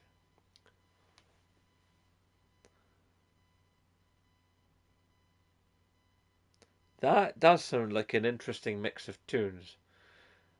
It's like one of those mashup videos you see on YouTube where someone takes like the music of one song and blends it with the vocal performance from another song from a completely different genre. Like there's one where it's like I've seen it where it was Black Sabbath and I think it was like James Brown. So it's like James Brown singing but Black Sabbath playing. It was wild, man. Frequency. I've never played Frequency. Can't think of it. Yeah. Huh. Well, maybe one of these days I'll get to remedy that. Who knows? But there's so many games, so little time. I mean, that's one of the big things we've got going on right now. There's just so much games coming out. It's just never ending amount of games. I mean, look at October, the games release schedule for October. It's nuts. I mean, there was see so many like on reviewers like on Kind of Funny and stuff, and like Bless is going, I don't know how I'm going to play all these games, and like Greg Miller's going, I've got the same problem, and Tim Gaze is going, I've got the same problem too. There's so many games. And Chance checked out the video. I know that now he's not because he's watching me now, but I imagine he'll go back and hunt for us and stuff. Uh, see, this is the thing because I never delete videos. I never do. If I've made a video, if I've launched it, then I've launched it. There have been a couple of times, admittedly, where YouTube has taken a video down, but yeah, I've never myself taken a video down. What I make of the Tomb Raider remaster 1, 2, and 3? I'm loving the idea. I've got sent the trailer early day. I've not seen it yet, but yeah, if it's half as good as what I'm imagining and what I'm hearing, then by God, yes, I want to play that. I mean, the modern graphics and stuff, yeah. Also, I don't really remember how 2 and 3 went. Yeah, but not everybody digs Tomb Raider. I really loved the last three, although the last one of the remasters, the third one, was it Into Darkness? Didn't think that was as much fun as the reboot one and the second one, whose name for the moment escapes me. There's somebody said something before, let's see, before Cup of Tea. Oppose being a kid back then, no games, loads of time. Ah, yeah. Well, that's like in my the video I made a wee while ago, the 1993 versus 2023 video. Was it? I think it was called something like "Was It Really Better Then" or something. I think is the title. Where like I discussed what it was like playing games in 1993 as opposed to playing games now. You know, like 30 years later. You know, how some things are better now and some things were better then, but really gaming is just gaming, which I thought was actually a good video. And that video has got over 1,000 views, which is at that point for me a rarity to see a video go over 1,000 views for me. The first time I saw a video really perform really super well was when I went to the event when PlayStation were touring the PlayStation VR, and I went to the PlayStation VR tour event in Glasgow and filmed myself doing it, and then I did a short vox pops with people who had been playing it to get their opinions of what they just played. And that video itself is one of my best performing videos because it's got like over 9K views. And I thought that video was going to completely launch the channel, and I was going to, by the end of the year, I'd be sitting at 1,000 subscribers, no bother at all. I think I got like maybe 20. That's the thing is YouTube, you never know how it's going to pan out. You think, oh, I've made this video and it's excellent and it's going to do so well. And it goes, meh. And then sometimes you do videos that like, you think, well, it's not a bad video, but it's not one of my best. And it goes, you just can't figure it out. Humans are going to human. Ah. Actually, I'm thinking, guys, this is getting pretty late here. I've been rattling on for nearly 2 hours. I think I should probably start to wrap this up soon. So we'll take 3 more questions. Okay, 3 more quality questions. Don't overlap each other, so I've got time to answer, and we'll knock it down from there. So 3 more questions, and then boom. Lara Croft is a joke. Any woman who can walk 3 steps behind a man. No, we're not doing that. I'm firmly behind equality for all in all ways. Oh, thanks, man. I thought the stream has been a wee bit all over the place, but aside from that, technical difficulties in the middle. Favourite colour? Black. Easy. Oh, metalhead. Come on. Also, I'm colourblind, so yeah, it's always going to be black. Although, second favourite colour? Silver. Oh, you know me, man. I love to do this. An excuse to stream and talk to my subscribers is always fun. But I don't do it very often because I wait for proper opportunities when it's something worthwhile. But one of these days I would like to try again at having a podcast. But podcasts are a tricky beast. Oh, you're asking a big question there. Oh, there's too many bands. Too many bands. But I would one day like to have a podcast. But the problem with podcasts is it's because they're going so long and it's keeping the attention of people for that long period of time, and it's getting people to talk on the podcast. Because like I tried doing a podcast a good few years ago. Oh, I'm glad you were able to be here, Pads. I did try having a podcast a few years ago, but getting people to be on the podcast was a different kettle of fish. Lots of people tell you they'd love to do a podcast, but when the rubber meets the road, getting them to actually be on it is another issue altogether. In fact, I had this one person who's a good friend and she's a great streamer. Dapper Paper Bag. She's really cool. She's Scottish and she streams quite a lot on Twitch. And she was totally going to be on. And 3 hours before the podcast was due to go live, she took a nap and she slept right through. Completely missed the podcast. And there was another one I did with Scottish Geeks, who I think is still going. Although he's changed his channel a good few times now. Let's see. Yeah, so like he was going to be on it, and we had this brilliant conversation, but something went wrong with the sound. So I spent about an hour and a half basically looking like I was talking to myself or talking to a ghost because you couldn't hear him. And because he didn't have the ability to be on camera at the time, the camera was just on me with his audio, except his audio didn't come through, so I was just effectively looked like I was talking to myself. I looked like a nutcase. So after 3 episodes, each one of which was a complete bomb for one reason or another, I decided, and almost no views, I decided I'd wait till I was a bit bigger before I started trying to podcast again. So maybe when I get to like 1,500, perhaps I'll try podcasting again, but who knows. But well, I'm going to need to get a cast.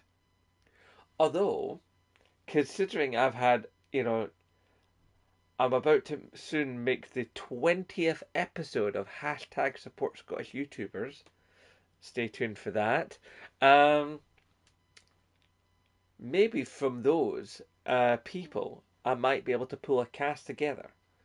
But I would obviously need a commitment from the Zen fam to actually come along and watch it. And then, of course, do we do it weekly? Do we do it bi-weekly? Do we do it monthly? Do we do it as and when we feel like it? I would love to do more reaction content, McDavie. However, 2 things have to come into play. 1, copyright claims. 2, I don't actually have anything I could do it on. I make most all of my content here on PlayStation 5, and you can't actually show you can't do a live reaction because you can't broadcast something simultaneously and put yourself over it. Also, even if I could do that, there isn't a way currently on Share Factory to do a live stream and have my intro come up on it. I mean, for this one here, yeah, I was able to put my intro on, but I did the intro, you know, no, on this side of the screen. So the intro was there, but also wasn't in the right place. And I'm not even sure if you guys heard it, because I've got the audio is muted. I can't hear anything back and forth from the PlayStation. I can't hear any notification sounds or anything because my Blue Yeti mic is plugged in. And when you have a Blue Yeti mic plugged in, you have the USB plugged into the PlayStation, and then there's a microphone cable which has got there's a, a headphone style cable that's plugged into the PlayStation controller and plugged into itself with a double male end headphone style cable. So I can't actually hear anything my PlayStation's doing right now. You can hear me, but I can't hear it. Uh, but if I could get past the technical limitations and be able to get permission from the rights holders for commenting over their stuff, then by Satan's nutsack, I would so totally do that because I love that kind of content. I like watching that kind of content, and I would love to make that kind of content. Maybe if I was able to have, I don't know, like OBS or something, but there's not an OBS that's compatible with PlayStation 3, most PlayStation platforms, mostly because of copyright issues. And there's somebody else said something before and I didn't quite catch it.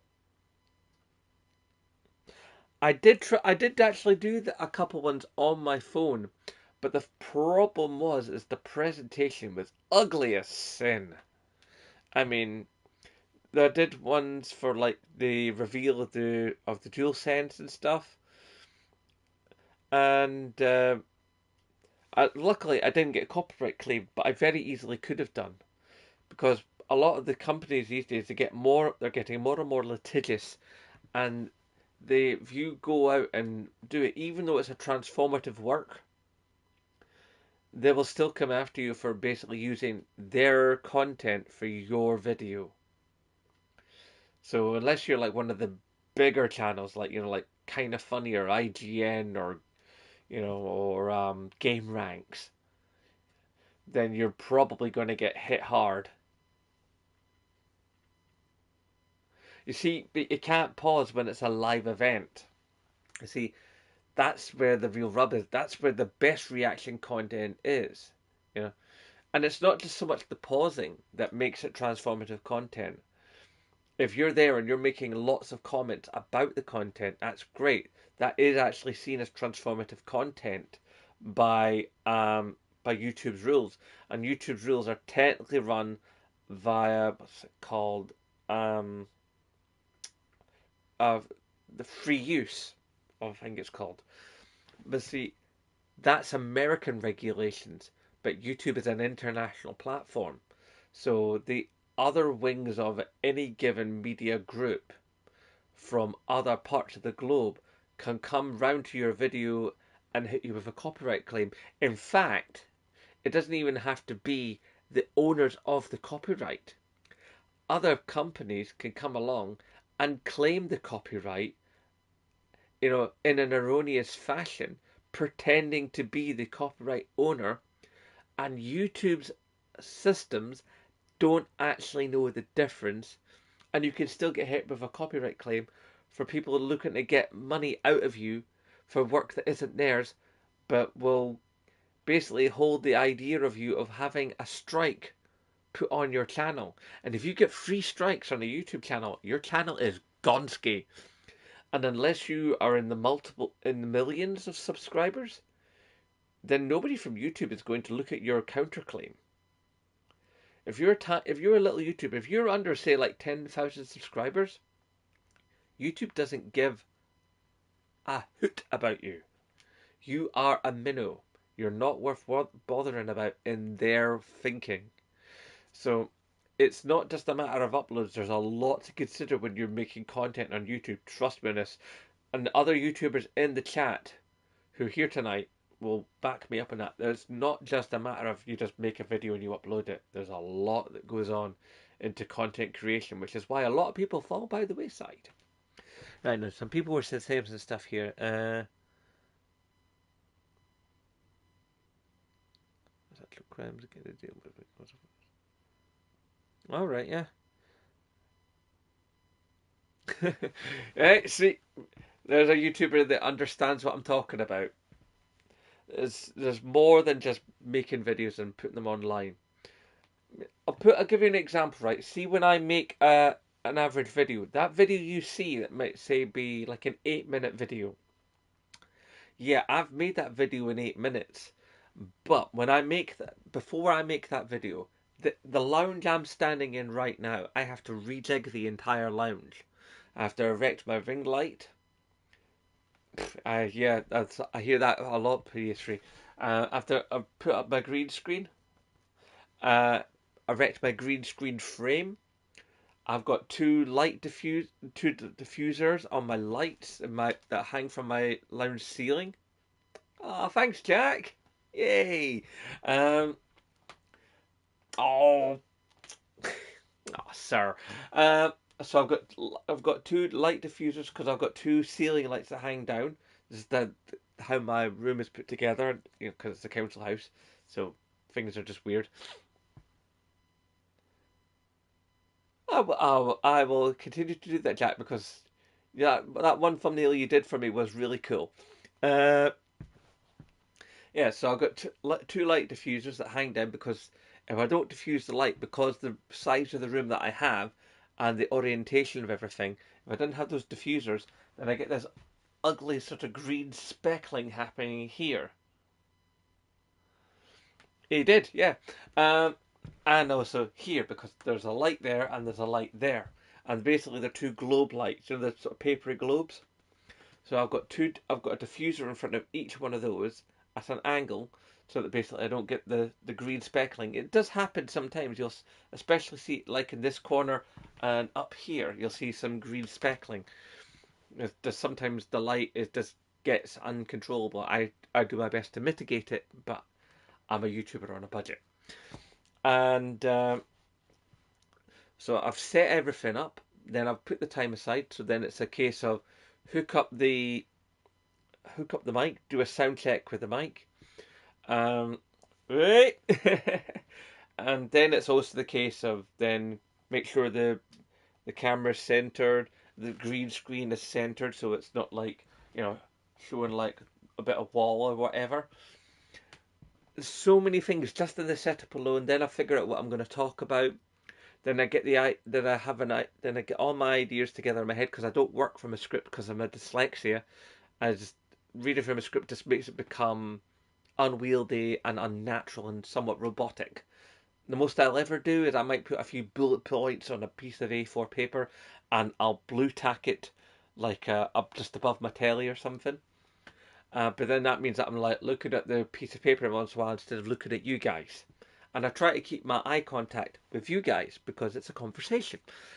Um, and then of course I've got the time constraints of trying to make sure that everything's working well. I've closed the curtains so that the light is even across the room. I've got noise concerns from the street outside, and also the school on the other side.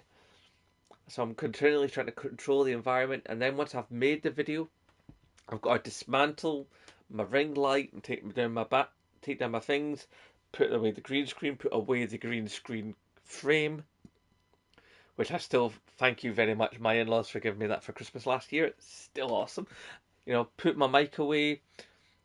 Then I've got to upload the video onto YouTube as an unlisted format, and then I come into the video on my laptop, fiddle with it, put in the annotations, put in the thumbnail, make the thumbnail before I do it. Then once the video is on there, then I've got to write the description, I link the Redbubble store into the cards. Then I also like link a previous video that's related to the video that's just been made from my massive library of videos in the end screen annotations. I also come up with a larger version of the profile picture, which is also clickable, as the profile picture down, hang on, here is clickable, because that's one of the things that a lot of people don't know is that profile picture down here is actually a clickable link to the channel, and there's actually a subscribe link. A lot of people don't know that, even now in 2023. And then once the video is before the video goes live, I click on the video, watch it back in the YouTube player, and then in the chat, I link another video that is also related to the video, but isn't the one that was before. Hang on, that's going all crazy. Let's go back to do weird things. Hang on. I've got to do something here. I don't want it to do that.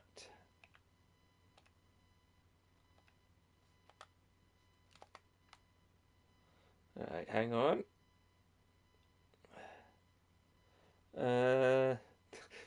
Yeah, that's actually been since the first video. I've said that since the first video. Um, People have asked about that over the years. Hang on, let's see. Let's go back a bit further. Yeah, that'll do.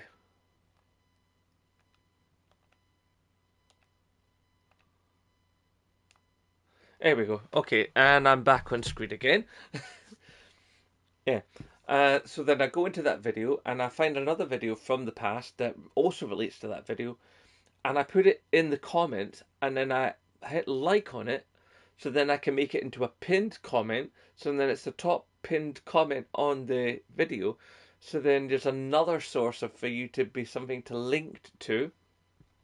And then if I really like the thumbnail that I've made, I then take that thumbnail, the original version, the high def version, okay, and I put that on Pinterest with a link to the video that it's from and a short description about what it is.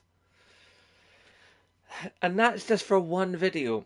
So generally speaking, one short, say 6 to 8 minute video can be upwards, and I kid you not, upwards of an hour and a half to 2 hours of work. It's a lot, and I don't get paid. And you know what? Even though I've reached 1,000 subscribers, if I reach the watch hour limitation per year to get monetized, I'm not gonna do it for actually three basic reasons. One, I hate adverts, and I don't want to put you guys through adverts. I know YouTube's probably already putting adverts on, but I'm not, because I actually respect my audience. Two, it's just, I just don't know if I could actually feel comfortable having other people's money be my money. It's just, it doesn't seem right, unless I'm able to make far nicer content than I do right now. And I like to think I make good content, but I think my content needs to be of a much higher standard before I could ever think myself to actually start charging for it. Although, admittedly, I do have a Patreon. And the final one, and this is just something that was brought to me by a friend who's also a YouTuber who mentioned this, is when you start making money on YouTube, the tax man gets involved, and you've got to figure out all that tax stuff yourself. And if you don't do it right, you get a massive fine from the HMRC. And I just don't need that complication. So maybe if I reach like 2,000 subscribers and I'm able to like afford some nicer equipment, maybe then I might use a minimum of it, just enough to sort of like knock some bills into touch. Like set it as limited monetization, like one advert a go or something. I don't know, but not mid-roll. Never mid-roll. Oh no, adverts in the middle of a YouTube video is just cancer. So chances are, if I ever do, it'll be at a much higher rate than what I am now, and it'll be as little as possible to get away with it. Because I'll also probably have to figure out how to actually do it without getting in trouble with the law of the land. And I'm dyslexic, so the the less hassle I have to bother with, the better.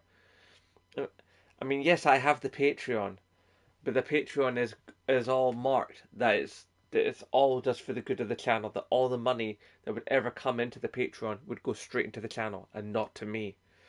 So yeah, that's so chances are I will never monetize, and if I do, it'll be a really minimal amount. I'd rather sell the t-shirts on the Redbubble store, and those are only there. They're more or less at cost. The most I've ever made from a t-shirt was like about £1.50, and that's because I'd rather have people walking around in the t-shirts that I've designed, making conversation, you know. So therefore, my name of the channel gets out more, and more people come, and so on and so forth. Right now, somebody said something there, and I want to make sure what it was. Use ad block anyway. That's interesting that you use ad block because apparently YouTube is looking at ways to actually disable ad block or disable accounts that use ad block. So watch yourself there, brother. What does it say? PS3 is of the same opinion as me. Thank you. Have you ever been into? I can't read that. The hearts in front of it. Something about anime or something. Um, Curious since you love anime and gaming. Oh yeah, I used to be a huge anime head and a huge manga head. I used to have this gigantic, back in the days of manga video when all the manga was coming out on VHS back in the 90s. I had this massive manga video anime collection because that's what the anime main anime company over here in the UK was called. They were called Manga Video. You know, even though manga is the comics that they come from, but you know. Anyway, but that's how they marketed themselves. And I had this massive, massive collection. I was even a fan club member.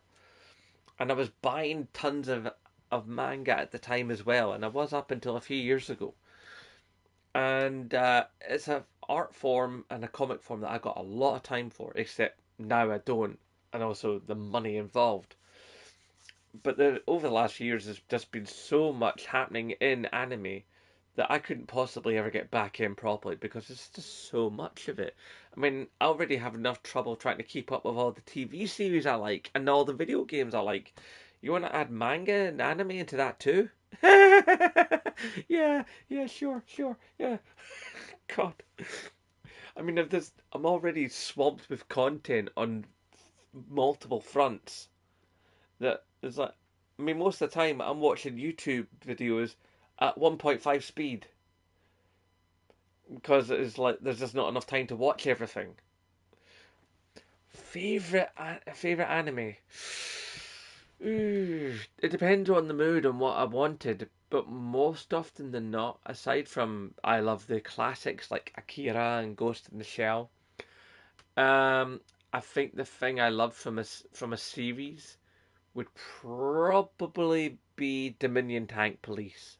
I love Masamune Shirow and I loved his look at science fiction and stuff. And Dominion Tank Police was just had everything in it. Had tanks, had had funny stuff going on, good crunchy sci-fi, ridiculous situations, the universe being mental, mad guns, big explosions. It just had everything. Akira is timeless. You are absolutely correct. I adore that movie. In fact, my friend Retro Video Game Virus, RVG for short, a few months ago on his channel, he did this wonderful retrospective on Akira, and we actually had a bit of a conversation about it. He's a really good chap. I'm hoping one day to work with him on something. He was in the mascots video, but we've spoken at length on Twitter on DMs about doing a proper collab together. Although what and when, we don't know where. But I still really want to work with that gentleman because he's a really fun creator. And he's also in hashtag Sports Scottish YouTubers. Um, Let's see. Something else was said. Um,